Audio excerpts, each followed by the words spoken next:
Acofi vous présente la revue de presse de Jean-Pierre Corbel.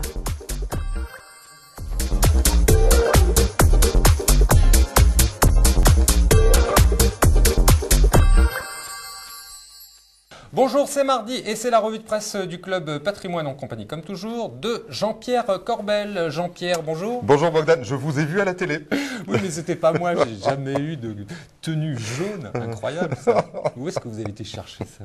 Non, ce que moi j'ai surtout noté, c'est qu'il y avait beaucoup de gens aux remontées mécaniques. Drôle de crise quand même. Hein.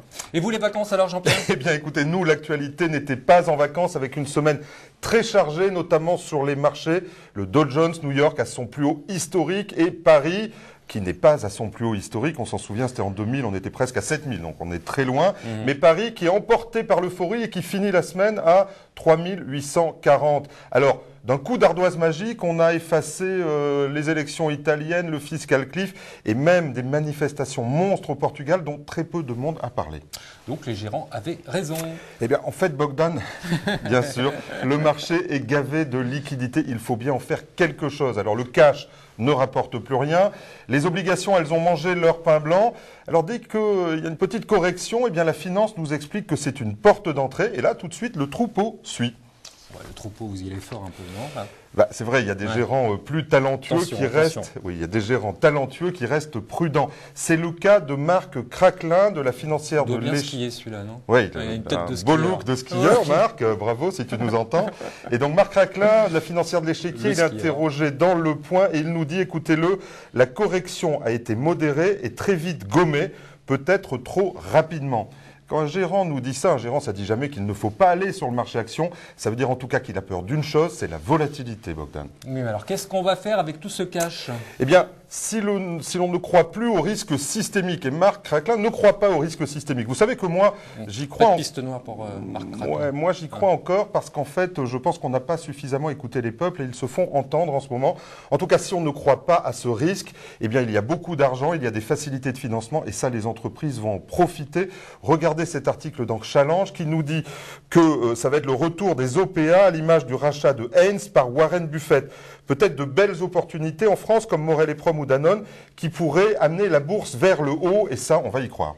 Alors Challenge qui fait aussi sa une sur l'immobilier. Effectivement, avec le PDG d'Orpi qui nous dit qu'on devrait avoir une baisse de 5 à 15%. Alors, c'est pas énorme, 5 à 15%, mais on n'imagine pas un agent immobilier non plus nous dire que ça va être une crise grave. Mais ça se voit que vous n'avez jamais essayé de réserver au ski. Et en tout cas, le très sérieux et médiatique aussi patron de Féo, Charles-Marie Jotras, nous dit que sur le marché des biens haut de gamme, il y a 35% de plus d'offres. En revanche, le très médiatique et people Bernard Monassier, le notaire des stars. Bon skieur lui aussi. Vous êtes sûr? Oh, oui, il a une tête à la bon skieur. Oui. Alors Bernard Monassier nous dit que ses clients, les riches, quand on leur annonce le montant des plus-values après la réforme Sarkozy, souvenez-vous, eh bien les riches, ils ne veulent plus vendre. En réalité, sur le marché immobilier, je crois que personne ne sait vraiment ce qui va se passer.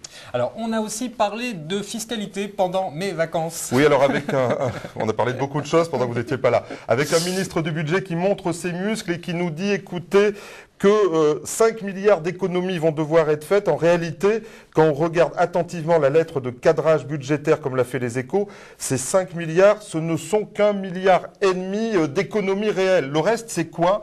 Eh bien, c'est le rabot, vous savez, des niches fiscales. On continue. 5% de rabot, ça fait 3,5 milliards.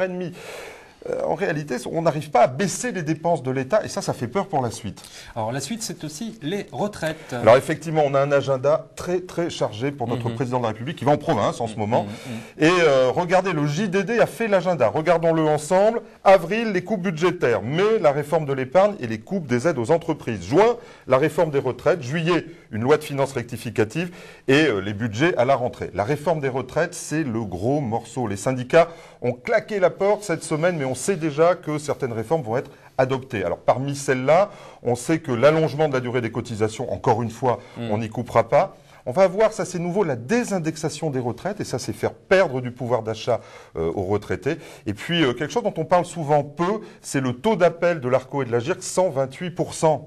Ça veut dire quoi, 128%? Eh bien, en réalité, c'est déjà 125. Donc, on passerait à 128. Alors, ça veut dire quoi? C'est très simple. Si vous souscriviez un contrat d'assurance vie, ça voudrait dire que pour 100 versés, vous payez 28% de frais, Bogdan. Ça, personne n'est prêt à le faire.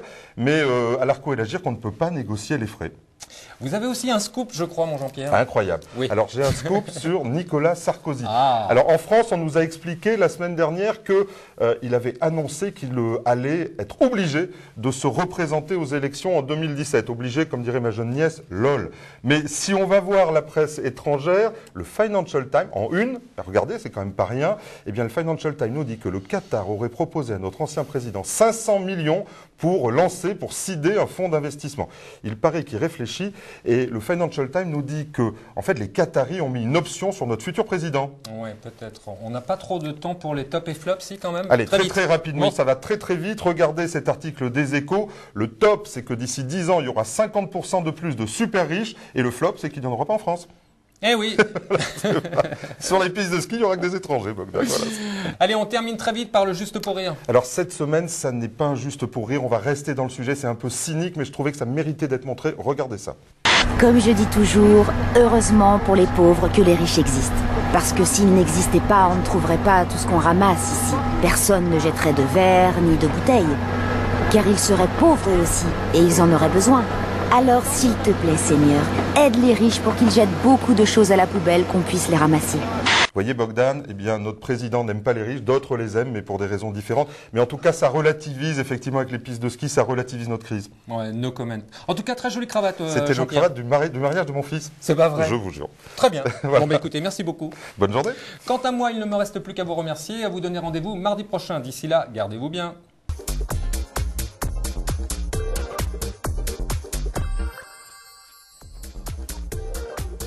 Ce programme vous a été présenté par Acofi.